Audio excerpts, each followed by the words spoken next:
ഞങ്ങളും ക്രൂശിക്കപ്പെട്ട ക്രിസ്തുവിനെ പ്രസംഗിക്കുന്നു. ദൈവത്തിന് സ്തോത്രം. കൊടുങ്കാറ്റുകൾ. നഹൂം പ്രവാചകന്റെ പുസ്തകം 1-ാം അധ്യായം 3-ാം വാക്യം വായിക്കാം. യഹോവയുടെ വഴി ചുഴലിക്കാറ്റിലും കൊടുങ്കാറ്റിലുമുണ്ട്. വായിച്ചേ. യഹോവയുടെ വഴി ചുഴലിക്കാറ്റിലും കൊടുങ്കാറ്റിലുമുണ്ട്. യഹോവയുടെ വഴി ചുഴലിക്കാറ്റിലും കൊടുങ്കാറ്റിലുമുണ്ട്.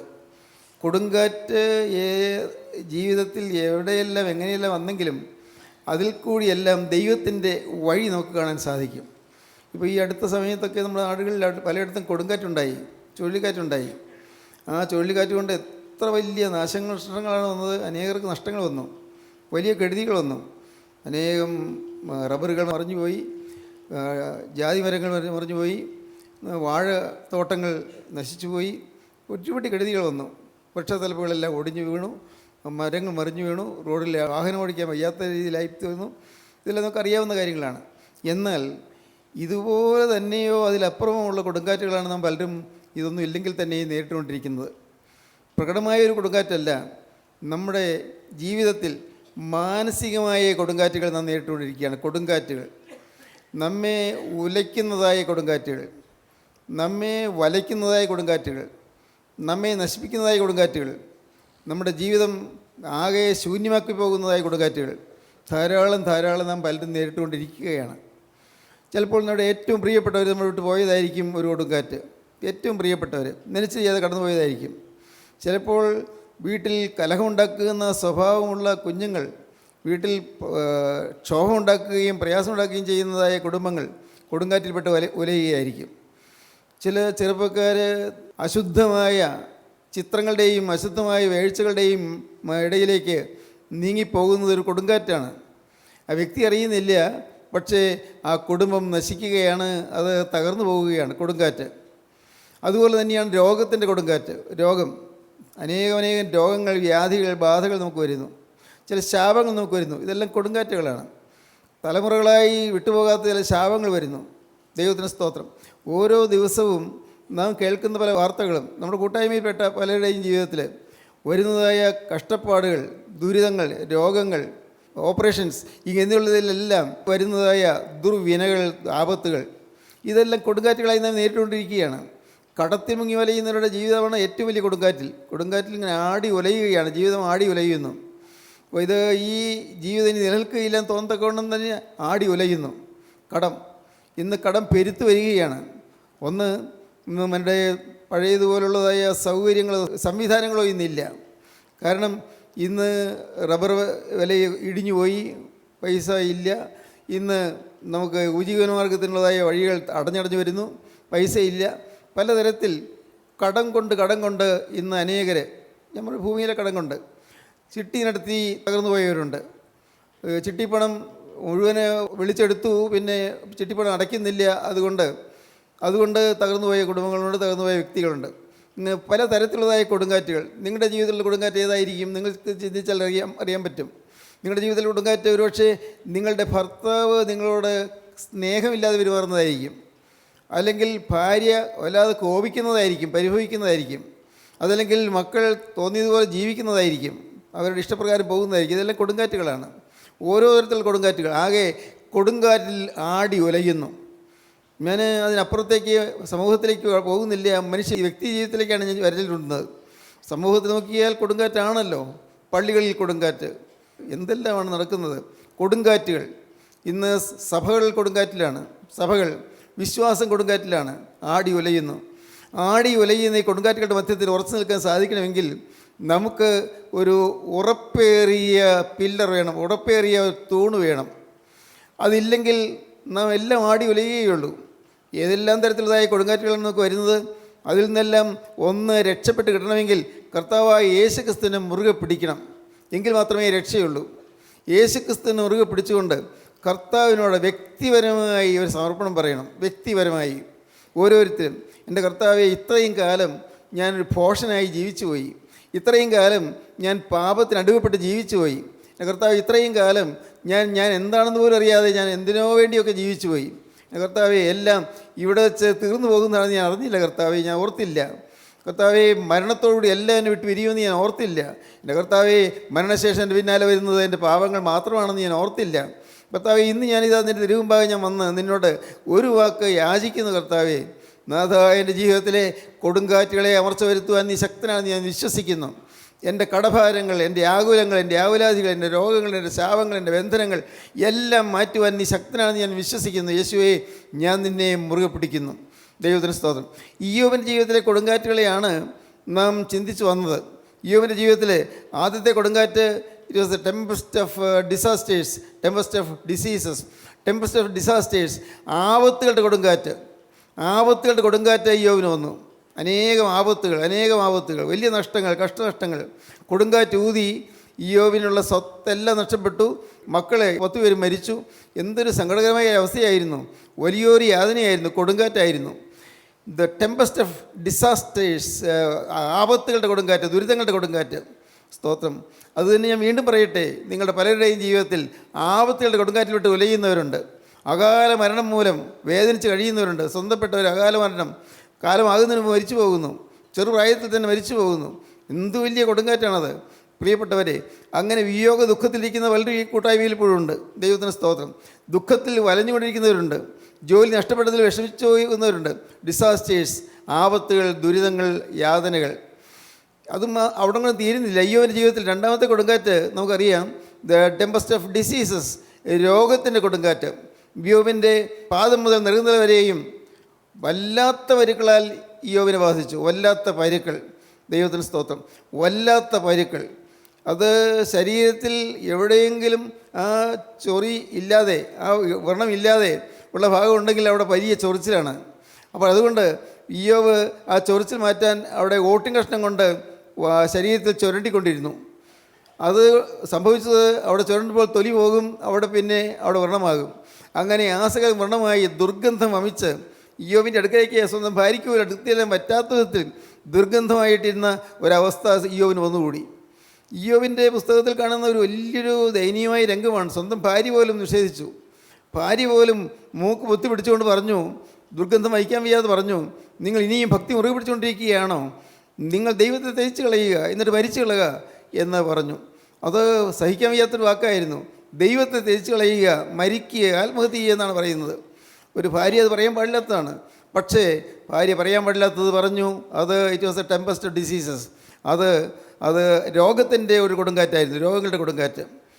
ഇയ്യോബിൻ്റെ ജീവിതത്തിൽ പിന്നെ നാം കാണുന്നത്, ഇയ്യോബിൻ്റെ ജീവിതത്തിൽ it was the Tempest of despair, നിരാശയുടെ കൊടുങ്കാറ്റ്. അതാണ് ഇയ്യോബിൻ്റെ പുസ്തകം 3-ാം അധ്യായത്തിൽ വായിക്കുമ്പോൾ കാണുന്നത്. ഞാൻ ജനിച്ച ദിവസം ശവിക്കപ്പെട്ടു പോകട്ടെ, ഞാൻ എന്തിനു ജനിച്ചു, ഞാൻ ഒരു ആൺകുട്ടി പിറന്നു എന്ന് എൻ്റെ അമ്മയോട് പറഞ്ഞ ആ നാൾ ശവിക്കപ്പെട്ടു പോകട്ടെ, ഞാൻ ചാപ്പിള്ളിയായി പോയില്ലല്ലോ, അയ്യോ ഞാൻ ചാപ്പിള്ളിയായി പോയാൽ മതിയായിരുന്നു, എനിക്ക് മരിച്ച് ജനിച്ചാൽ മതിയായിരുന്നു, അയ്യോ ഞാൻ എൻ്റെ സ്ഥിതി ഇതുപോലെ കഷ്ടമായി പോയല്ലോ. ഇയ്യോബ് തന്നെ ശവിക്കുകയാണ്, തന്നെ നിരാശയിൽ പൂണ്ട് ശപിക്കുകയാണ്. ഒരുപക്ഷെ എനിക്ക് തോന്നുന്നു ഇന്ന് ഈ വാക്കുകളെ കേൾക്കുന്ന നിങ്ങൾ അനേകം പേര് നിരാശയിലാണ് ഇരിക്കുന്നത്, നിരാശയിൽ. അതുകൊണ്ടായിരിക്കാം ഒരുപക്ഷെ നിങ്ങൾക്ക് പലർക്കും ഒരു ആത്മീയ ഉണർവ് കിട്ടാത്തത്. മനസ്സ് വാടിയിരിക്കുന്നു, വിശ്വാസം നഷ്ടപ്പെട്ടു പോയിരിക്കുന്നു. നിങ്ങൾക്ക് ക്രിസ്തുവിനുള്ളതായ വിശ്വാസം നഷ്ടപ്പെട്ടു പോയിരിക്കുന്നു. എന്നെ നടത്താൻ, എന്നെ വിളിച്ചിറക്കിയവൻ മതിയായവനാണ് എന്നുള്ള വിശ്വാസം. എന്നെ ആപത്തുകളിൽ നിന്നും, അനർത്ഥങ്ങളിൽ നിന്നും, പാപത്തിൽ നിന്നും, ശാപത്തിൽ നിന്നും എന്നെ വിളിച്ചിറക്കിയ ജീവനുള്ള ക്രിസ്തു എനിക്ക് വേണ്ടി പ്രവർത്തിപ്പാൻ ശക്തനാണ്, അവൻ തക്ക സമയത്ത് പ്രവർത്തിക്കും എന്നുള്ളതായൊരു വിശ്വാസം. ആ വിശ്വാസം നഷ്ടപ്പെട്ടു. അതാണ് നിരാശ എന്ന് പറയുന്നത്. നമുക്ക് വിശ്വാസം ഒരു കാരണവശാലും നഷ്ടപ്പെട്ടു പോകരുത്. എത്ര വലിയ കടം വന്നാലും നിരാശപ്പെട്ടു പോകരുത്. എത്ര വലിയ ആപത്ത് വന്നാലും നിരാശപ്പെട്ടു പോകരുത്. നാം ആഗ്രഹിക്കുന്നതിന് വിരുദ്ധമായി പലതും സംഭവിച്ചാലും നിരാശപ്പെട്ടു പോകരുത്. ജോലി നഷ്ടപ്പെട്ടാലും നിരാശപ്പെട്ടു പോകരുത്. ദൈവത്തിന് സ്തോത്രം. ഒരുപക്ഷേ നിങ്ങൾക്ക് നിങ്ങളുടെ ഏറ്റവും പ്രിയപ്പെട്ടവരെ നിങ്ങൾ ദ്വേഷിച്ചാലും നിങ്ങൾ നിരാശപ്പെട്ടു പോകരുത്. ആരെല്ലാം എതിർത്താലും, ഒരുപക്ഷേ സഭയിൽ നിന്നോ സമുദായത്തിൽ നിന്നോ എതിർപ്പുകൾ വന്നാലും നിങ്ങൾ നിരാശപ്പെട്ടു പോകരുത്, തളർന്നു പോകരുത്. നമ്മുടെ ബലം അത് നമ്മുടെ ശരീരത്തിൻ്റെ ബലമല്ല, അത് നമ്മുടെ ആത്മാവിൻ്റെ ബലമാണ്. ദൈവത്തിന് സ്തോത്രം. ഞാൻ മനസ്സിലാക്കിയിട്ടുണ്ട്, ക്യാൻസർ രോഗം വന്നാൽ ആ ക്യാൻസർ രോഗത്തെ ചെറുത്ത് തോൽപ്പിക്കാമെന്ന്. അതൊരു മോഡേൺ തിയറിയാണ്, ഈ മെഡിക്കൽ സയൻസിലുള്ള മോഡേൺ തിയറിയാണ്. ക്യാൻസർ രോഗം വന്നാൽ ക്യാൻസർ രോഗത്തെ ചെറുക്കാൻ പറ്റും, യുദ്ധം ചെയ്യാൻ പറ്റും, അതിനോട് യുദ്ധം ചെയ്ത് ജയിക്കാമെന്ന്. കാരണം പോസിറ്റീവ് തിങ്കിങ് വരണം. എന്ന് പറഞ്ഞാൽ എനിക്ക് ഈ രോഗം ഉണ്ടെങ്കിലും എനിക്കൊരു നാഥനുണ്ട്, എനിക്ക് ഈ രോഗം ഉണ്ടെങ്കിലും എനിക്കൊരു യേശുവുണ്ട്, ഇന്ന് ഞാൻ കടന്നുപോയാലും ഞാൻ യേശുവിൻ്റെ സന്നിധിയിലേക്കാണ് ഞാൻ പോകുന്നത്. ഇന്ന് ഞാൻ കടന്നുപോയാലും എൻ്റെ കർത്താവിൻ്റെ മണവറയിലേക്കാണ് ഞാൻ പോകുന്നത്, സ്വർഗീയ പ്രതിസായിലേക്കാണ് ഞാൻ പോകുന്നത് എന്നുള്ള ഒരു ഉറപ്പ്. ആ ഒരു ഉറപ്പ് ഇല്ലാതെ പോകുമ്പോഴാണ് രോഗം വർദ്ധിച്ചു വരുന്നത്. ആ ഉറപ്പ് കിട്ടിയാൽ ആ രോഗത്തിന് ശമനം കിട്ടും. പ്രിയപ്പെട്ടവരെ, ഒരു പോസിറ്റീവ് തിങ്കിങ്, പോസിറ്റീവ് അപ്രോച്ച്, ഒരു നമ്മുടെ സമീപനത്തിൽ ഒരു പോസിറ്റീവ്നെസ് വരണം. നമ്മുടെ സമീപനത്തിൽ ഒരിക്കലും നിരാശയ്ക്ക് ഇടം കൊടുക്കരുത്. അതാണ് ഞാൻ പറഞ്ഞത്, നിരാശയ്ക്ക് ഇടം കൊടുക്കരുത്, ഒരിക്കലും തളർന്നു പോകരുത്. എൻ്റെ ദൈവത്താൽ ഞാൻ മതിൽ ചാടിക്കടക്കും, അവനാൽ ഞാൻ പടക്കൂട്ടത്തിന് നേരെ പാഞ്ഞു ചെല്ലും. നീ എൻ്റെ ദൈവത്തെ കത്തിക്കും, എൻ്റെ ദൈവമായ യഹോവ എൻ്റെ അന്ധകാരത്തെ പ്രകാശമാക്കും. ദൈവത്തിന് സ്തോത്രം. 18 സങ്കീർത്തനത്തിൽ ആ വാക്യം ഒന്ന് വായിക്കൂ. നീ എൻ്റെ ദീപത്തെ കത്തിക്കും, എൻ്റെ ദൈവമായ യഹോവ എൻ്റെ അന്ധകാരത്തെ പ്രകാശമാക്കും. നിന്നാൽ ഞാൻ പടക്കൂട്ടത്തിൻ്റെ നേരെ പാഞ്ഞു ചെല്ലും, എൻ്റെ ദൈവത്താൽ ഞാൻ മതിൽ ചാടിക്കടക്കും. എൻ്റെ ദൈവത്താൽ ഞാൻ മതിൽ ചാടിക്കടക്കുമെന്നാണ് പറയുന്നത്. എന്നെക്കൊണ്ട് കഴിവില്ല, ഞാൻ ചാടിക്കടക്കുകയില്ല. പക്ഷേ എൻ്റെ കൂടെയുള്ളവൻ ശക്തനാണ്, അവനാൽ ഞാൻ പടക്കൂട്ടത്തിന് നേരെ പാഞ്ഞു ചെല്ലും. നീ എൻ്റെ ദൈവത്തെ കത്തിക്കും. ഇത് കെട്ടിരിക്കുകയാണ്, ശരിയാണ്, ഇന്ന് കെട്ടിരിക്കുകയാണ്. ഞാൻ അംഗീകരിക്കുന്ന കർത്താവേ, ഞാൻ സമ്മതിക്കുന്നു, ഞാൻ എൻ്റെ വെളിച്ചം കെട്ടുപോയിരിക്കുന്നു. എന്നാൽ ഞാൻ വിശ്വസിക്കുന്നു, നീ എൻ്റെ ദൈവത്തെ കത്തിക്കും. ഓരോ നിമിഷവും എൻ്റെ പിന്നാലെ നിന്ന് എന്നിൽ കെട്ടുപോയ ദൈവത്തെ കത്തിക്കാൻ കർത്താവ് നോക്കിക്കൊണ്ട് നിൽക്കുകയാണ്. നിങ്ങൾ മനസ്സിലാക്കണം, ഓരോ നിമിഷവും എൻ്റെ കർത്താവിൻ്റെ അരികത്തേക്ക് വരികയാണ്. ഓരോ വാക്ക് കേൾക്കുമ്പോഴും, വചനം കേൾക്കുമ്പോഴും, അല്ല പ്രാർത്ഥിക്കുമ്പോഴും, ഈ ശുശ്രൂഷകളിൽ പങ്കെടുക്കുമ്പോഴും എല്ലാം എൻ്റെ യേശുവിൻ്റെ പിന്നാലെ നിൽക്കുകയാണ്. അവൻ നിശബ്ദനായി പിന്നാലെ നിൽക്കുകയാണ്. ചാടി പിടിക്കാൻ വേണ്ടി അവൻ കാത്തു നിൽക്കുകയാണ്. അവൻ വഴിയോരത്ത് കാത്തു നിൽക്കുകയാണ്. ഞാൻ വരുന്നത് കാത്തവൻ നിൽക്കുകയാണ്. എന്നെ പിടിക്കാൻ, എന്നെ പിടികൂടാൻ, എന്നെ പിടിച്ചെടുക്കാൻ അവൻ അടുത്ത് നിന്ന് നിൽക്കുകയാണ്. അവനെനിക്ക് മതിയായവനാണ്. ദൈവത്തിന് സ്തോത്രം. അവനെനിക്ക് മതിയായവനാണ്. അവൻ്റെ കരങ്ങളിലേക്ക് ഞാൻ ഇതായി ജീവിതം ഏൽപ്പിച്ചു കൊടുത്തിരിക്കുകയാണ്. ആ ഒരു ഉറപ്പ് നിങ്ങൾക്ക് വരണം. അതാണ് വേണ്ടത്. എൻ്റെ ജീവിതം ഞാൻ once for all it is committed to him. ഒരിക്കലായിട്ട് എന്നേക്കുമായിട്ട് ഞാൻ യേശുവിന് വേണ്ടി കൊടുത്തു കഴിഞ്ഞു. ദൈവത്തിന് സ്തോത്രം. വൺസ് ഫോർ ഓൾ, എന്നേക്കുമായി ഞാൻ എൻ്റെ ജീവിതം യേശുവിന് വിറ്റ് കഴിഞ്ഞു. സ്തോത്രം. പ്രിയപ്പെട്ടവരെ, ഞാൻ നിങ്ങളോട് പറയട്ടെ, നിങ്ങളുടെ ജീവിതത്തിൽ ഇപ്പോൾ രോഗമുണ്ടെന്നിരിക്കട്ടെ, നിങ്ങൾ പറയുന്ന കർത്താവേ, ഇത് ഞാൻ നിനക്ക് തന്ന ശരീരമല്ലേ, ഈ ശരീരം പാപത്തിന് കൊടുക്കൽ ഞാൻ നിന്നോട് വാക്ക് പറഞ്ഞ ശരീരമല്ലേ, ഈ ശരീരത്തിൽ എൻ്റെ കർത്താവെ അശുദ്ധി തൊടുകയിൽ ഞാൻ നിന്നോട് വാക്ക് പറഞ്ഞതല്ലേ, നിന്നോടല്ലേ ഞാൻ വാക്ക് പറഞ്ഞത്. അതുകൊണ്ട് ഇനി ഈ ശരീരത്തിൽ എന്ത് സംഭവിച്ചാലും നിനക്കാണ്, എനിക്കല്ല. ഹല്ലേലൂയ, ദൈവത്തിന് സ്തോത്രം. ഇനി ഈ ശരീരത്തിൽ എന്ത് സംഭവിച്ചാലും എനിക്കല്ല, നിനക്കാണ്. യേശുവേ, നിനക്കാണ്. അതെൻ്റെ നഷ്ടമുണ്ടെങ്കിൽ നഷ്ടം നിനക്ക്, ലാഭമുണ്ടെങ്കിൽ ലാഭം നിനക്ക്. എല്ലാം ഈ ശരീരം നിനക്ക് ഞാൻ തന്നതാണ്. ഈ ആയുസ് എന്നേക്കുമായി നിനക്ക് ഞാൻ കൈമാറിയതാണ്. ദൈവത്തിന് സ്തോത്രം. ഒരിക്കലായിട്ട് ഏൽപ്പിച്ചതാണ്. ഈ ആയുസിൽ എന്ന് ഞാൻ പോകണമെന്ന് നിനക്ക് തീരുമാനിക്കാം. ഈ ഭൂമി വിട്ട് ഞാൻ എന്നാ പോകേണ്ടതെന്ന് അവിടത്തേക്ക് തീരുമാനിക്കാം. അത് നിൻ്റെ കാര്യമാണ്, എൻ്റെ കാര്യമല്ല. ഞാൻ ഈ ഭൂമിയിൽ എനിക്ക് ഈ ആയുസ് തരുന്നിടത്തോളം നിൻ്റെ വേല ചെയ്തുകൊണ്ട്, നിന്നെ സ്തുതിച്ചുകൊണ്ട്, എൻ്റെ സ്തുതി തികച്ചുകൊണ്ട്, ഞാൻ നിന്നെ വാഴ്ത്തിപ്പാടിക്കൊണ്ട് ഞാൻ ജീവിക്കും. ഉള്ള ആയുസ് നിനക്ക് വേണ്ടിയാണ് കർത്താവേ, നിനക്ക് ഞാൻ വിറ്റ് തന്നിരിക്കുന്നു. ദൈവത്തിന് സ്തോത്രം. ഈ ഉറപ്പ് നമുക്ക് വേണം. അതാണ് സമർപ്പണം എന്ന് പറയുന്നത്. ജീവിതത്തിലെ ഉറപ്പുണ്ടെങ്കിൽ കൊടുങ്കാറ്റുകൾ വന്നാൽ നിങ്ങൾ ഭാരപ്പെടേണ്ടി വരികയില്ല. നീ എൻ്റെ ദൈവത്തെ കത്തിക്കും. എൻ്റെ ദൈവമായ യഹോവ എൻ്റെ അന്ധകാരത്തെ പ്രകാശമാക്കും. സ്തോത്രം. പ്രകാശമാക്കും. ഈ അന്ധകാരമൊക്കെ പോകും, ഇരുൾ മാറിപ്പോകും, നിരാശയുടെ കരിമേഘങ്ങൾ മാറിപ്പോകും. ദൈവത്തിന് സ്തോത്രം. ദുഃഖത്തിൻ്റെ കരിനീലമേഘങ്ങൾ മാറിപ്പോകും. നിങ്ങളുടെ കണ്ണീര് തോരും, നിങ്ങളുടെ ദുഃഖങ്ങൾ തീരും. ദൈവത്തിന് സ്തോത്രം. നിങ്ങളുടെ മാറാവ്യാധികൾ മാറും, നിങ്ങൾക്ക് സമാധാനം കിട്ടും. നിങ്ങളുടെ കുടുംബത്തിനുള്ള ശാപങ്ങൾ മാറും, നിങ്ങളുടെ കുടുംബത്തിലുള്ള പൈശാചിക ബാധകൾ മാറും. ദൈവത്തിന് സ്തോത്രം. നിങ്ങളുടെ വ്യക്തിത്വത്തിലുള്ളതായ പൈശാചിക ബാധകളെല്ലാം വിട്ടുപോകും. എപ്പോൾ? ഈ ഒരു സമർപ്പണം നിങ്ങൾക്കുണ്ടായിരിക്കണം. കർത്താവേ, ഇത് ഞാൻ നിനക്ക് തന്നതല്ലേ, എൻ്റെ ആയുസ് നിനക്ക് തന്നതല്ലേ. ദൈവത്തിന് സ്തോത്രം. ദൈവത്തിന് സ്തോത്രം. എനിക്ക് ഉള്ള വിദ്യാഭ്യാസം ഞാൻ നിന്നെ ഏൽപ്പിച്ചതല്ലേ, എനിക്കുള്ള പണം ഞാൻ നിന്നെ ഏൽപ്പിച്ചതല്ലേ കർത്താവേ, നീ എനിക്കത് ശമ്പളം നിന്നെ ഞാൻ ഏൽപ്പിച്ചതല്ലേ.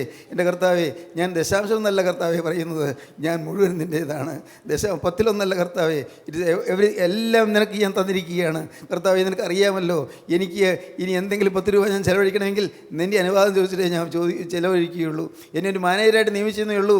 ഞാൻ സമ്പാദിച്ച രൂപയല്ല, നീ തന്ന രൂപയാണ്. രൂപ നിൻ്റേതാണ്, സ്വത്ത് നിൻ്റേതാണ്. കർത്താവേ, ഞാൻ സമ്പാദിച്ചതല്ല, സ്വർഗത്തിലെ ദൈവം എനിക്ക് തന്നതാണ്. ഹല്ലേലൂയ, ദൈവത്തിന് സ്തോത്രം. പ്രിയപ്പെട്ടവരെ, നിങ്ങൾക്കറിയാമോ, ഞാൻ 18-ാമത് വയസ്സിൽ ഒരു മിഡിൽ സ്കൂൾ ടീച്ചറായിട്ട്, എന്ന് പറഞ്ഞാൽ ഒരു TTC മാസ്റ്റർ പാസ്സായ ഒരു അധ്യാപകനായിട്ട് ഒടവൂർ രാജർഷി ഹൈസ്കൂളിൽ ഞാൻ അവിടുത്തെ ജൂനിയർ മോസ്റ്റ് അധ്യാപകനായിട്ട്, ഏറ്റവും താഴത്തെ ക്ലാസ്സിൽ അധ്യാപകനായിട്ട് ഞാൻ അവിടെ ജോയിൻ ചെയ്തതാണ്.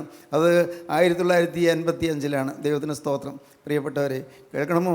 എന്നാൽ ദൈവത്തിന് സ്തോത്രം. അന്ന് ദൈവം എനിക്ക് തന്ന ഒരു കാഴ്ചപ്പാട് ഇതായിരുന്നു. ദൈവത്തിന് സ്തോത്രം. എൻ്റെ ജീവിതം ഞാൻ മുഴുവൻ യേശുവിന് കൊടുത്തുവെന്ന് ആദ്യകാലത്തൊക്കെ ഞാൻ ദശാംശം എന്നാണ് വിചാരിച്ചിരുന്നത്. പിന്നെ അത് മാറി എൻ്റെ കർത്താവേ, ഓൾ ഫോർ ജീസസ്, എല്ലാം യേശുവിന് സ്തോത്രം. പിന്നെ ഞാൻ എൻ്റെ ആവശ്യത്തിന് ദൈവത്തോട് ചോദിച്ചു വാങ്ങും. കർത്താവേ, നിനക്ക് ഇഷ്ടമില്ലാത്തത് ഞാൻ പൈസ ചെലവഴിക്കുകയില്ല, ഇഷ്ടമില്ലാത്തതിന് ചെലവഴിക്കുകയില്ല, ഇഷ്ടമില്ലാത്ത പൈസ എൻ്റെ കയ്യിൽ വരികയുമില്ല.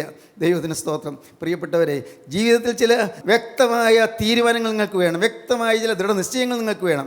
എങ്കിലേ നിങ്ങൾക്ക് മുന്നോട്ട് പോകാൻ പറ്റുകയുള്ളൂ. അല്ലെങ്കിൽ ദൈവം കെട്ടു തന്നെ ഇരിക്കും, ദൈവം തെളിയുകയില്ല. ദൈവത്തിന് സ്തോത്രം. പ്രിയപ്പെട്ടവരെ, നിങ്ങൾ ഓർക്കൂ, ദൈവത്തിന് സ്തോത്രം. കർത്താവ് നിങ്ങളെ അഭിവൃദ്ധിയിലേക്ക് നയിക്കും. നീ എൻ്റെ ദൈവത്തെ കത്തിക്കും. എൻ്റെ ദൈവമായ യഹോവ എൻ്റെ അന്ധകാരത്തെ പ്രകാശമാക്കും. നിന്നാൽ ഞാൻ പടക്കൂടെ നേരെ പാഞ്ഞു ചെല്ലും. എനിക്കെതിരെ വരുന്നൊരു സൈന്യസന്നാഹമുണ്ട്, വലിയ സൈന്യം, പരിവാരസമേതം വരുന്ന ദുഷ്ടാത്മ സേനയുണ്ട്, ഭീകരന്മാരുടെ സൈന്യം, ഭയങ്കരന്മാരുടെ സൈന്യം എൻ്റെ നേരെ എതിർത്ത് വരുന്നുണ്ട്. അവർ ഭീകര ജീവികളാണ്, അവർ ഭീകര അരൂപികളാണ്. എൻ്റെ കർത്താവേ, ഈ അരൂപികളായ പൈശാചിക സൈന്യം വരുമ്പോൾ എൻ്റെ കർത്താവേ, ദിവ്യ അരൂപിയായ പരിശുദ്ധാത്മാവ് എൻ്റെ ഉള്ളത്തിൽ വസിക്കണമേ. അങ്ങനെ എനിക്ക് ഈ അരൂപികളായി വരുന്ന, രൂപമില്ലാതെ വരുന്നതായ, എനിക്ക് നേരിട്ട് കാണാൻ വയ്യാത്ത വരുന്നവരായ ദുരാത്മാക്കളെ എന്നെ ഹിംസിക്കാനും എന്നെ നശിപ്പിക്കാനും എന്നെ ഗ്രസിക്കാൻ എന്നെ വിഴുങ്ങാനും വരുന്നതായ ദുഷ്ടാത്മ സേനയെ എനിക്ക് നേരിടാൻ പറ്റുമല്ലോ കർത്താവേ. അതുകൊണ്ട് കർത്താവേ, നീ എൻ്റെ ദൈവത്തെ കത്തിക്കും, എൻ്റെ ദൈവമായ യഹോവ എൻ്റെ അന്ധകാരത്തെ പ്രകാശമാക്കും. നിന്നാൽ ഞാൻ പടക്കൂട്ടം നേരെ പാഞ്ഞു ചെല്ലും. പിന്നെ പറയുന്നതാണ്, എൻ്റെ ദൈവത്താൽ ഞാൻ മതിൽ ചാടിക്കടക്കും. ഹല്ലേലൂയ, ദൈവത്തിന് സ്തോത്രം. എത്ര വൻമതിലാണെങ്കിലും, എത്ര എതിർത്ത് നിൽക്കുന്ന കോട്ടമതിലാണെങ്കിലും ഞാൻ ചാടിക്കടക്കും. എന്തുകൊണ്ട്? എന്നാലല്ല, എനിക്ക് സാധിക്കില്ല, ഞാൻ വിചാരിച്ചാൽ നടക്കില്ല. പക്ഷേ എൻ്റെ ദൈവത്താൽ ഞാൻ മതിൽ ചാടിക്കടക്കും. എൻ്റെ ദൈവത്താൽ. പ്രിയപ്പെട്ടവരെ, ഇന്ന് നിങ്ങൾ വിശ്വാസത്തിൽ ഉറയ്ക്കുക, അടിയുറയ്ക്കുക, വിശ്വാസ സമ്പന്നരാകുക, വിശ്വാസത്തിൽ ഉറയ്ക്കുക. വിശ്വാസം ആരിൽ? യേശുക്രിസ്തുവിൽ. കൂട്ടായ്മയിലല്ല, ദൈവമക്കളിലല്ല, യേശുക്രിസ്തുവിലുള്ള വിശ്വാസം. ഗോകുൽത്തായിലെ കുരിശിൽ 3 നാണികൾ തൂങ്ങിയ കർത്താവായ യേശുക്രിസ്തുവിലുള്ള വിശ്വാസം. ആ വിശ്വാസത്തിൽ നിങ്ങൾ അടിയുറച്ച് നിൽക്കുക. അത് നിങ്ങൾ സഭ മാറേണ്ട കാര്യമൊന്നുമില്ല, സമുദായം മാറേണ്ട ആവശ്യമില്ല, നിങ്ങൾ പുതിയ സഭയെ ഉണ്ടാക്കുകയും വേണ്ട, ഒന്നും വേണ്ട, മതം മാറേണ്ട ആവശ്യമില്ല. നിങ്ങൾ കേൾക്കൂ, ക്രിസ്തുവിലുള്ള വിശ്വാസം, യേശുക്രിസ്തു ഏക രക്ഷകനായ ക്രിസ്തുവിലുള്ള വിശ്വാസം, പാപിക്ക് അഭയമായ ക്രിസ്തുവിലുള്ള വിശ്വാസം, പാപി വീണ്ടെടുക്കുന്ന ക്രിസ്തുവിലുള്ള വിശ്വാസം. ഈ വിശ്വാസം നിങ്ങളുടെ ഹൃദയത്തിൽ നിറഞ്ഞു വരുമ്പോൾ നിങ്ങൾ അല്ലാതായി തീരും. ദൈവത്തിന് സ്തോത്രം. നിങ്ങൾ വേറൊരു മനുഷ്യനായി തീരും, വേറൊരാളായി തീരും. നിങ്ങളുടെ ഉള്ളിൽ നിങ്ങൾക്ക് അനുഭവിക്കാൻ സാധിക്കും അരൂപിയുടെ വ്യാപാരം. ദൈവത്തിന് സ്തോത്രം. ഈ പരിശുദ്ധാത്മാവിൻ്റെ ചലനം നിങ്ങൾക്കുള്ളിൽ കിട്ടും. ദൈവത്തിന് സ്തോത്രം. പരിശുദ്ധാത്മാവിൻ്റെ ചലനം. ഹല്ലേലൂയ, എൻ്റെ ദൈവത്തിന് സ്തോത്രം. അതൊരു അനുഭൂതിയാണ്, അത് സ്തുതിയാണ്, അത് സ്തോത്രമാണ്, അത് ഹല്ലേലൂയയാണ്, അത് സ്തുതിയും സ്തോത്രവും പ്രഭയും പുകഴ്ചയും മാഞ്ഞുപോകാത്ത നല്ല ഉന്നതിയുമാണ്. ദൈവത്തിന് സ്തോത്രം. ആ പരിശുദ്ധാത്മാവിൻ്റെ ദിവ്യ സ്വഭാവം നിങ്ങളിലേക്ക് പകരുമ്പോൾ നിങ്ങളല്ലാതായി തീരുകയും നിങ്ങൾ ദൈവത്തെ സ്തുതിക്കുകയും ചെയ്യും. ദൈവത്തിന് സ്തോത്രം. അപ്പോൾ സ്തോത്രം നിങ്ങൾക്ക് അലർജി ആവുകയില്ല. സ്തോത്രം അത് കേൾക്കുന്നത് നിങ്ങൾക്ക് ഒരു പ്രയാസമായി തീരുകയില്ല. സ്തുതിയും സ്തോത്രവും നിങ്ങളുടെ ഹൃദയത്തിൽ നിന്ന് പുറപ്പെട്ടുകൊണ്ടിരിക്കും. അപ്പോഴാണ് നാം പറയുന്നത്, അറിയാതെ പറഞ്ഞു പോകുന്നത്, നാം ദൈവജനമാകുന്നുണ്ട്. നിന്നെ സ്തുതിക്കുന്ന മൗനമായിരിക്കാനും എൻ്റെ പോഴത്തിൽ നിന്ന് ഒഴിഞ്ഞിരിക്കാനും എനിക്ക് ഇടയാകരുതേ എന്ന് പറയുന്നു. സ്തുതിക്കിൽ നിന്ന് മൗനമായിരിക്കാൻ ഇടയാകരുതേ, പോഴത്തിൽ നിന്ന് ഒഴിഞ്ഞിരിക്കാൻ ഇടയാകരുതേ. സ്തുതി നമ്മുടെ ജീവിതത്തിൻ്റെ ഭാഗമായി മാറുന്നു. എൻ്റെ ദൈവത്താൽ ഞാൻ മതിൽ ചാടിക്കിടക്കും. എന്നെക്കൊണ്ട് സാധ്യമല്ല, പക്ഷേ എൻ്റെ ദൈവത്താൽ ഞാൻ സാധിക്കും. പരീക്ഷ എഴുതുന്ന കുട്ടികൾ ചിന്തിക്കണം, ഞാൻ എൻ്റെ ദൈവത്താൽ പരീക്ഷ എഴുതുന്നു. വിസയ്ക്ക് അപ്ലൈ ചെയ്യുന്നവൻ ചിന്തിക്കണം, ഞാൻ ദൈവത്താൽ ചെയ്യുന്നു. ദൈവത്തിന് സ്തോത്രം. ഓപ്പറേഷന് വേണ്ടി ഒരുങ്ങുന്ന രോഗി ചിന്തിക്കണം, ഞാൻ ദൈവത്താൽ ഒരുങ്ങുന്നു. കർത്താവിന് സ്തോത്രം. അനേകർ എനിക്ക് മെസ്സേജ് അയക്കുന്നു, രോഗമാണ്, ചികിത്സയാണ്, ഓപ്പറേഷനാണ്, അയ്യോ പരീക്ഷയാണ്, വിസ കിട്ടുന്നില്ല, അയ്യോ എന്തു വേണ്ടു, പണം ഒരുപാട് ചെലവഴിച്ച് കഴിഞ്ഞു, മുന്നോട്ട് പോകാൻ മാർഗ്ഗമില്ല, വിഷമിക്കുന്നു, കുടുംബത്തിൽ സ്വൈര്യമില്ല, ഭർത്താവും ഞാനുമായിട്ട് ഒരു സന്തോഷമില്ല, ഐക്യമില്ല, എനിക്ക് ചിലപ്പോൾ കോപം വന്നു പോകുന്നു, ഞാൻ വല്ലാതെ ചിലപ്പോൾ പൊട്ടി ചെതറിപ്പോകുന്നു, ഭർത്താവ് ചിലപ്പോൾ കോപിച്ച് അട്ടഹസിക്കുന്നു, കുടുംബം അലങ്കോലമാകുന്നു, മക്കൾ നശിക്കുന്നു, മക്കൾക്ക് പഠിക്കാൻ പറ്റുന്നില്ല, എന്നിങ്ങനെയുള്ള അനേകം കാര്യങ്ങളിൽപ്പെട്ട് വരയുന്നവരാണ് അനേകം പേര്. എന്നാൽ കേൾക്കൂ, ഈ ജീവിതത്തിൽ ജീവിത യാഥാർത്ഥ്യങ്ങളെ നാം അഭിമുഖീകരിച്ചുകൊണ്ട് വിശ്വാസത്തിൽ സമ്പന്നരായിത്തീരുക. ദൈവത്തിന് സ്തോത്രം. വിശ്വാസം. കർത്താവിന് സ്തോത്രം. ദ ടെമ്പസ്റ്റ് ഓഫ് ഡെസ്പെയർ, നിരാശ. എന്നാൽ പിന്നീട് വന്നത്, നിരാശയുടെ കൂടെ വന്നത്, ഭാര്യ പറയരുതെന്ന് പറഞ്ഞു, പക്ഷേ സ്നേഹിതന്മാർ പറയേണ്ടത് പറഞ്ഞില്ല. ദൈവത്തിന് സ്തോത്രം. ഉണ്ടല്ലോ, 3 പേരുണ്ട്. ശൂഹിനായ ബിൽദാദ്, നയമാത്തിനായ സോഫർ, തേമാനായ ലീഫസ്. ഇവർ 3 പേരുണ്ടെങ്കിലും അവരൊരു നല്ല വാക്ക് പറയാൻ വന്നില്ല. അവർ വന്നപ്പോഴോ എന്നെ കുറ്റപ്പെടുത്തുക, നിൻ്റെ പാവം മൂലം ഇത് വന്നതെന്നൊക്കെ പറയുന്നത്. വന്നവരൊക്കെ എൻ്റെ പാവത്തെ ചൂണ്ടിക്കാണിക്കുന്നത്. നിങ്ങൾ നിൻ്റെ പാവം, നീ കാര്യം നീതിവാനെന്നൊക്കെ പറയുന്നെങ്കിൽ നീ പാവിയാണ് എന്നാണ് പറയുന്നത്. ഇങ്ങനെ ആ സ്നേഹിതന്മാരുടെ കുറ്റപ്പെടുത്തലും കൂടി ആയപ്പോഴേക്കും, സമൂഹത്തിൽ നിന്നുള്ള കല്ലേറായപ്പോഴേക്കും, സമൂഹത്തിൽ നിന്നുള്ള വിരളി പൂണ്ടതായ ആക്രമണമായപ്പോഴേക്കും, അപ്പോൾ ദൈവവൈതൽ നിരാശയിലേക്ക് താണുപോയി. ഇയ്യോബ് നിരാശയിൽ താണു. ദൈവത്തിന് സ്തോത്രം. അപ്പോൾ ആണ് അടുത്ത ടെമ്പസ്റ്റ് വരുന്നത്, the Tempest of self righteousness. എന്താണത്? സ്വയനീതിയുടെ ടെമ്പസ്റ്റ്, സ്വയനീതിയുടെ കൊടുങ്കാറ്റ്. സ്വയനീതി, സ്വന്തം നീതി. നിങ്ങൾ പറയുന്ന പോലെ ഞാനങ്ങ് പാപിയൊന്നുമല്ല, നിങ്ങൾ എൻ്റെ കൂട്ടുകാരനോട് കുറ്റം പറയുന്ന പോലെ എനിക്കറിയാം, എൻ്റെ ജാമ്യക്കാരൻ സ്വർഗ്ഗത്തിലുണ്ട്, എൻ്റെ സാക്ഷിയായവൻ സ്വർഗ്ഗത്തിലുണ്ട്, അവൻ എനിക്ക് വേണ്ടി എന്നെ വീണ്ടെടുക്കുന്നവൻ ജീവിച്ചിരിക്കുന്നതെന്നും അവൻ ഒടുവിൽ പൊടുവേൽ നിൽക്കുമെന്ന് ഞാൻ അറിയുന്നു എന്നൊക്കെ ഇയ്യോബ് തന്നെ പറയുന്നതിന് കാരണം, അവരോട് പറയുന്നത് നിങ്ങൾ പറയുന്ന പോലെ ഞാൻ പാപം ചെയ്തിട്ടില്ല എന്നാണ് പറയുന്നത്. ദൈവത്തിന് സ്തോത്രം. അപ്പോൾ വാസ്തവത്തിൽ അതെന്താണ്? ഞാൻ പാപം ചെയ്തിട്ടില്ല എന്ന് പറയുന്നത് എന്താണ്? അത് സെൽഫ് റൈറ്റിയസ്നെസ് ആണ്, സ്വയനീതി, സ്വന്തം നീതി.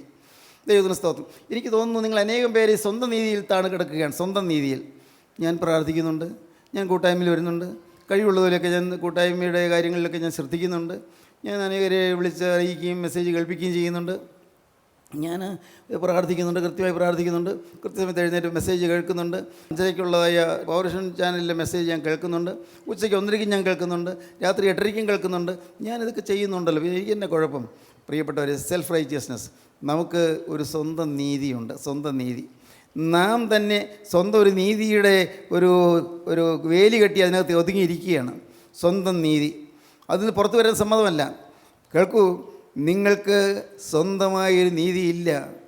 നിങ്ങളെത്ര നിഷ്കളങ്കനാണ് നിങ്ങൾ പറഞ്ഞാലും നിങ്ങളുടെ ആളത്വത്തിൽ പാപമുണ്ട്. ഇതാണ് അറിയേണ്ടത്.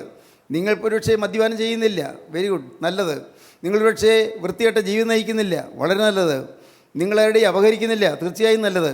നിങ്ങളൊരുപക്ഷെ ആരെയും ഉപദ്രവിക്കുകയോ കഷ്ടപ്പെടുത്തുകയോ ഏതെങ്കിലും തരത്തിൽ പ്രശ്നങ്ങൾ ഉണ്ടാക്കുകയോ ചെയ്യുന്നില്ല, അതെല്ലാം നല്ലത് തന്നെ.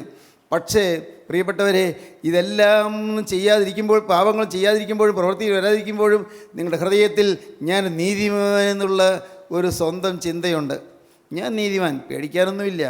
ദൈവം എന്നെ തള്ളിക്കളയുകയില്ല, ദൈവം എന്നെ ഉപേക്ഷിക്കുകയില്ല. ഞാൻ നീതിമാൻ. ഞാൻ എന്തോരം കാര്യങ്ങൾ ദൈവത്തിൻ്റെ വേലയ്ക്ക് വേണ്ടി ചെയ്യുന്നു, എന്തോരം കഷ്ടപ്പെടുന്നു, ഞാൻ എന്തൊരു രാത്രി ഉറക്കളയ്ക്കുന്നു, ഞാൻ എന്ത് യാത്ര ചെയ്യുന്നു. ദൈവത്തിന് സ്തോത്രം. പ്രിയപ്പെട്ടവരെ, ദൈവത്തിന് സ്തോത്രം. അങ്ങനെയുള്ള നീതിമാനായിരുന്നു ഞാൻ. സ്തോത്രം. ഞാൻ പറയാറുള്ളത് പോലെ പറയട്ടെ, ചെറുപ്പത്തിൽ പോലെ കൂട്ടുകെട്ടിലൊന്നും പോയില്ല, ഫ്രണ്ട്ഷിപ്പ്. കാരണം അങ്ങനെയുള്ള സഹകാരി ആയിരുന്നില്ല. ആകെ ഞാനും എൻ്റെ അമ്മയും എൻ്റെ പെങ്ങളും മാത്രം, ഞങ്ങൾ 3 പേരുള്ള ഈ കൊച്ചു കുടുംബത്തിൽ വേറെ വേലക്കാർ വരുന്നവരല്ലാതെ വേറെ ആരുമായിട്ട് കൂട്ടുകെട്ടിലേക്ക് പോകാൻ പറ്റിയില്ല. അതുകൊണ്ട് ചീത്ത ശീലങ്ങളൊന്നും പഠിച്ചില്ല, ആരും പഠിപ്പിച്ചുമില്ല. അത് നന്നായി. ഇപ്പോഴും അറിയാൻ വയ്യാത്ത ചില ശീലങ്ങളുണ്ട്. ചിലരൊക്കെ പറയുന്നതൊക്കെ എനിക്ക് മനസ്സിലാകുന്നില്ല. ദൈവത്തിന് സ്തോത്രം. എന്നാൽ ഞാനൊരു നീതിമാനെന്നാണ് ഞാൻ ധരിച്ചിരുന്നത്. 2 നേരവും പ്രാർത്ഥനയുണ്ട്, പിന്നെ പള്ളിയുണ്ട്, ഒരു ഞായറാഴ്ച മുടക്കുകയില്ല, മാറാനായ പെരുന്നാളും മുടക്കുകയില്ല, ബുധൻ വെള്ളി നോമ്പുകൾ കൃത്യമായിട്ട് നോക്കും, മറ്റു നോമ്പുകളുടെ കാര്യം പറയാനില്ലല്ലോ. ഇങ്ങനെയെല്ലാം ചിട്ടയായി ജീവിക്കുന്നു. ഞാൻ പിന്നെ സൺഡേ സ്കൂളിലൊക്കെ പഠിപ്പിച്ചു തുടങ്ങിയപ്പോൾ ഏറ്റവും ഉത്സാഹത്തോടെ ഞാൻ പഠിപ്പിച്ചു. പള്ളിയിൽ കഴിഞ്ഞ് കുർബാന കഴിഞ്ഞ് ഇവിടെ അതിവേഗം ഞാൻ അതിവേഗം നടന്നു പോരും. നടന്ന് ഇവിടെ എത്തും. പെട്ടെന്ന് ഭക്ഷണം കഴിച്ചിട്ട് ഞാൻ ഉടനെ പോകും. കാരണം അവിടെ പള്ളി കഴിഞ്ഞ് യുവജന പ്രസ്ഥാനം, അവിടെ കൂട്ടായ്മയുണ്ട്. പള്ളിയകത്ത് തന്നെയാണ് എല്ലാവരും വട്ടമിട്ടിരിക്കുന്നത്. വലിയ പള്ളിയൊന്നും ആയിരുന്നില്ല അന്ന്. അവിടെ കൂട്ടായ്മ യോഗമുണ്ട്, അതിൽ പങ്കെടുക്കും. അത് കഴിഞ്ഞ് വന്നു, ഉച്ചകൂട് കഴിഞ്ഞു, ഉടനെ പോകും. പിന്നെ അന്ന് സൺഡേ സ്കൂള്, അത് ചേർന്ന് തന്നെ വനിതാ സമ്മേളനം, അതിനകത്ത് പ്രസംഗിക്കും, ദൈവത്തിന് സ്തോത്രം, സൺഡേ സ്കൂൾ പഠിപ്പിക്കും. അങ്ങനെ ഞാനൊരു നീതിമാനാണെന്ന് ഞാൻ ധരിച്ചിരുന്നു, സെൽഫ് റൈറ്റിയസ്നെസ്. എന്നാൽ എൻ്റെ ജീവിതത്തിൽ ഞാൻ മനസ്സിലാക്കാതെ തന്നെ ചില പാപങ്ങൾ വളരുന്നുണ്ടായിരുന്നു. അഹങ്കാരം വളരുന്നുണ്ടായിരുന്നു, ദ്രവ്യാഗ്രഹം വളരുന്നുണ്ടായിരുന്നു, സ്വാർത്ഥത വളരുന്നുണ്ടായിരുന്നു, അശുദ്ധ വികാരങ്ങൾ വളരുന്നുണ്ടായിരുന്നു, മ്ലേച്ഛമായ മോഹങ്ങൾ വളരുന്നുണ്ടായിരുന്നു. എൻ്റെ ജീവിതത്തിൽ അതൊന്നൊരു പാവമായിട്ട് ഞാൻ കണക്കാക്കിയില്ല. ഇതൊക്കെ ബലഹീനതകൾ, മനുഷ്യ ബലഹീനതകൾ. പ്രവൃത്തിയിലൊന്നും കുഴപ്പമൊന്നുമില്ലല്ലോ. പക്ഷേ ചിലപ്പോൾ ചിന്തകൾ കാട് കയറി പോകുമ്പോഴോർക്കും ഇത് വേണ്ട, എനിക്ക് ഈ ചിന്ത വേണ്ട എന്നുപോലും ചിന്തിക്കാറുണ്ട്. പക്ഷേ അറിയാതെ പിന്നെയും ചിന്തകളിലേക്ക് വഴുതി വീഴും. അങ്ങനെയുള്ള ജീവിതമാണ് വാസ്തവത്തിൽ ഒരു നീതിമാനായിട്ട് ഭാവിച്ചു കൊണ്ടിരുന്ന എൻ്റെ ജീവിതമാണ് കർത്താവ് എനിക്ക് തുറന്ന് കാണിച്ചു തന്നത്. അത് കണ്ടപ്പോൾ ഞാൻ ഭയന്നുപോയി, ഞാൻ പേടിച്ചു പോയി. അയ്യോ, ഇതൊക്കെ വെച്ചുകൊണ്ടാണ് ഞാൻ പ്രസംഗിച്ച് നടന്നത്. ഈ പാവങ്ങളകത്തുള്ള സ്ഥിതിയിലാണ് ഞാൻ സുവിശേഷം പ്രസംഗിച്ചത്. അത് എന്നെ തകർത്തു, എന്നെ തളർത്തി. ദൈവത്തിന് സ്തോത്രം. ഞാൻ ദൈവസന്നിധിയിലിരുന്നു, കരഞ്ഞു, പ്രാർത്ഥിച്ചു, തിരുത്തേണ്ടതെല്ലാം തിരുത്താൻ തീരുമാനിച്ചു. ദൈവത്തിന് സ്തോത്രം. മാനസാന്തരത്തിൻ്റെ അനുഭവത്തിൽ തന്നെയായിരുന്നു, പ്രകടമായ പാപത്തിലൊന്നും പോയിട്ടില്ല. എന്നാൽ അന്ന് 36-ാമത്തെ വയസ്സിൽ ഞാൻ ദൈവസന്നിധിയിലിരുന്ന് കരഞ്ഞു. അന്ന് രാത്രി, ദൈവത്തിന് സ്തോത്രം, അന്ന് രാത്രി പലമ്പൂർ പള്ളിയിൽ, ഞങ്ങളുടെ ഇടവ പള്ളിയിൽ ഞാൻ കൺവെൻഷൻ പ്രസംഗിച്ച ശേഷം വന്ന്, അതിന് ശേഷമാണ് ഊണെല്ലാം കഴിഞ്ഞ് കിടന്നതിന് ശേഷമാണ് ഞാൻ ഇരുന്ന് തിരിഞ്ഞ് ജീവിതത്തെ ശോധന ചെയ്തത്. എന്തോ ചില അപാകത കൊണ്ട് എനിക്ക് തോന്നി, എവിടെയോ കുഴപ്പമുണ്ട്, എന്തൊക്കെയാണെന്ന് അറിഞ്ഞുകൂടാ, എന്തോ കുഴപ്പമുണ്ട്. കാരണം എൻ്റെ ഹൃദയം വരണ്ടു പോയിരുന്നു, എൻ്റെ കണ്ണീർ വറ്റിപ്പോയിരുന്നു. മുമ്പൊക്കെ വചനം പറയുമ്പോഴും പ്രാർത്ഥിക്കുമ്പോഴും കണ്ണീരുണ്ടായിരുന്നു, അത് പോയി, കണ്ണീര് വറ്റിപ്പോയി. ഇപ്പോൾ ഇവിടെ കുഴപ്പമുണ്ട്. അന്ന് ഇരുന്ന് ഓരോന്നോരോന്ന് ചിന്തിച്ചു. സ്തോത്രം. അത്ഭുതങ്ങളുടെ അത്ഭുതം. കർത്താവിന് സ്തോത്രം. പ്രിയപ്പെട്ടവരെ, ജീവനുള്ള ക്രിസ്തുവിൻ്റെ നാമത്തിൽ നിങ്ങൾ അറിയിക്കട്ടെ. കർത്താവിന് സ്തോത്രം. അന്ന് സമ്പൂർണ്ണ സ്നേഹമായി സ്വർഗീയ സ്നേഹം എൻ്റെ ഹൃദയത്തിലേക്ക് പറന്നിറങ്ങി വന്നു. ഹല്ലേലൂയ. ദൈവത്തിന് സ്തോത്രം. ദൈവത്തിൻ്റെ പരിശുദ്ധാത്മാവ് ഈ പാവപ്പെട്ട മനുഷ്യൻ്റെ ഹൃദയത്തിലേക്ക് പറന്നിറങ്ങി വന്നു. സ്വർഗം ഈവനോട് മനസ്സിലേക്ക് കാണിച്ചു. സ്തോത്രം. കർത്താവ് എന്നെ തൻ്റെ കരങ്ങളിലെടുത്തു. സ്തോത്രം. ഞാനല്ലാതായി മാറി. എനിക്കറിയാം. പിന്നെ വചനത്തിന് വേണ്ടിയുള്ളതായ ഓട്ടമായിരുന്നു. വചനം പറയാനുള്ള ഓട്ടമല്ല, വചനം കേൾക്കാനുള്ള ഓട്ടവുമായിരുന്നു. ദൈവത്തിന് സ്തോത്രം. എവിടെ ദൈവത്തിൻ്റെ അനുഗ്രഹീതരായ ദൈവമക്കളുണ്ടോ അവരുടെ വചനം കേൾക്കാൻ ഞാൻ ഓടുകയായിരുന്നു. ദൈവത്തിന് സ്തോത്രം. എല്ലാം കേൾക്കുന്നു, എല്ലാം അറിയുന്നു, ദൂരെ യാത്രകൾ ചെയ്തു. ദൈവത്തിന് സ്തോത്രം. വചനം കേൾക്കാൻ വേണ്ടി. എന്നാൽ പിന്നീടാണ് കർത്താവിന് സ്തോത്രം ദൈവം എന്നെ ലോകത്തിൻ്റെ നാനാഭാഗങ്ങളിലേക്ക് അയച്ചത്. സ്തോത്രം. അതൊരു വലിയ അത്ഭുതമാണ്. ഞാൻ 10ാം ക്ലാസ് പാസ്സായതിന് ശേഷവും ഞാൻ പെരുമ്പാവൂർ കണ്ടിട്ടില്ല. സ്തോത്രം. ഞാൻ സ്കൂളിൽ അധ്യാപനം ചേർന്ന ശേഷമാണ് ഞങ്ങളുടെ ഹെഡ് മാസ്റ്റർ മത്തായി സാറ് പറയുന്നത്, നീ ട്രെയിൻ കണ്ടിട്ടുണ്ടോ എന്ന് ചോദിച്ചു. ഇല്ല എന്ന് പറഞ്ഞു. എന്നാൽ ഒരു ടൂറുണ്ട്, നീ ഞങ്ങളുടെ കൂടെ പോരുക എന്ന് പറഞ്ഞു. അങ്ങനെയാണ് ഞാൻ ട്രെയിൻ ആദ്യം കാണുന്നത്. അപ്പോൾ അന്ന് 18ാമത്തെ വയസ്സാണ്. ട്രെയിൻ കണ്ടിട്ടില്ല. ഞാൻ എറണാകുളം കണ്ടിട്ടില്ല, പെരുമ്പാവൂർ കണ്ടിട്ടില്ല. ഈ ഇട്ടാവട്ടത്തിലെ ഈ ചെറിയ കുഗ്രാമത്തിൽ ഒരു പാവപ്പെട്ട കൃഷിക്കാരനായി ജീവിച്ച ഞാൻ, ദൈവത്തിന് സ്തോത്രം, ഞാൻ ലോകത്തിൻ്റെ നാനാഭാഗങ്ങളിൽ പറന്നു നടന്നു. കർത്താവിന് സ്തോത്രം. ആരെന്നെ പറപ്പിച്ചു? ആരാണ് എന്നെ കൊണ്ടുപോയത്? അത് ജീവനുള്ള ക്രിസ്തുവാണ്. സ്തോത്രം. എനിക്കറിയാം, നിലവിലറിയാം. ദൈവത്തിന് സ്തോത്രം. ഒരവസരത്തിൽ ദൈവത്തിൻ്റെ പരിശുദ്ധാത്മാവ് എനിക്കൊരു വാഗ്ദത്തം തരുന്നു. ഞാൻ നിന്നെ ജാതികളിലേക്ക് അയക്കും, നിന്നെ ദൂരദേശങ്ങളിലേക്ക് ഞാൻ അയക്കുമെന്ന്. ആ വാക്ക് ഞാൻ വിശ്വസിച്ചു. പക്ഷേ അതിനുവേണ്ടി ഞാനൊന്നും പരിശ്രമിച്ചില്ല. പക്ഷേ എന്നെ തേടി ദൈവത്തിൻ്റെ ആത്മാവ് പിന്നെയും വന്നു. ദൈവത്തിന് സ്തോത്രം. നിരാശയിലിരിക്കുന്നവരാരെങ്കിലും ഉണ്ടോ? ഇന്ന് ഇപ്പോൾ ഇത് കേട്ടുകൊണ്ടിരിക്കുമ്പോൾ നിരാശയിൽ ആണ്ടുപോയവരാരെങ്കിലും ഉണ്ടോ? കേൾക്കൂ, നിങ്ങൾ ഓരോരുത്തരും കേൾക്കൂ. നിങ്ങളുടെ നിരാശ മാറ്റാൻ യേശുക്രിസ്തു ജീവിക്കുന്നുണ്ട്. ഇത് നിങ്ങൾ വിശ്വസിക്കുകയാണെങ്കിൽ ഇന്ന് നിങ്ങളുടെ നിരാശയെല്ലാം മാറും. നിങ്ങൾ ക്രിസ്തുവിനെ മുറുകെ പിടിക്കും. വിളിക്കൂ നിങ്ങൾ യേശുവിനെ. സ്നേഹത്തിനായി വിളിക്കൂ, യേശുവിൻ്റെ കരുണയ്ക്കായി വിളിക്കൂ. സെൽഫ് റൈറ്റിയസ്നസ് എല്ലാം മാറ്റൂ, സ്വന്തം നീതി എല്ലാം മാറ്റൂ. ദൈവത്തിൻ്റെ വലിയ നാമം മഹത്വപ്പെടട്ടെ. നമുക്ക് സമർപ്പിക്കാം, നമുക്ക് പ്രാർത്ഥിക്കാം. കാരുണ്യവാനായ ഞങ്ങളുടെ സ്വർഗീയ പിതാവേ, അനുഗ്രഹീത നിമിഷങ്ങൾക്കായി ഞങ്ങൾ ഇതിനെ സ്തുതിക്കുന്നു. കരുണയ്ക്കും കൃപയ്ക്കുമായി ഞങ്ങൾ ഇതിനെ സ്തുതിക്കുന്നു. ഞങ്ങൾ സ്നേഹിക്കുന്ന നിസ്തുല സ്നേഹത്തിനായി ഞങ്ങൾ ഇതിനെ സ്തുതിക്കുന്നു. ഞങ്ങൾക്ക് തരുന്ന വചനങ്ങൾക്കായി ഞങ്ങൾ ഇതിനെ സ്തുതിക്കുന്നു. ഇപ്പോൾ കർത്താവേ, ഈ വചനം കേട്ട എല്ലാവരെയും അവിടുന്ന് അനുഗ്രഹിക്കണമേ. എല്ലാവരെയും അനുഗ്രഹിക്കണമേ. എല്ലാ നന്മകളാൽ നിറയ്ക്കണമേ. രണ്ടാമത്തോടു വേണ്ടി ഒരുക്കണമേ. യേശുക്രിസ്തുവിൻ്റെ രാജകീയ നാമത്തിൽ പ്രാർത്ഥിക്കുന്ന കൃപയോടെ കേൾക്കണമേ. ആമീൻ. ഹല്ലേലൂയ. സ്തോത്രം.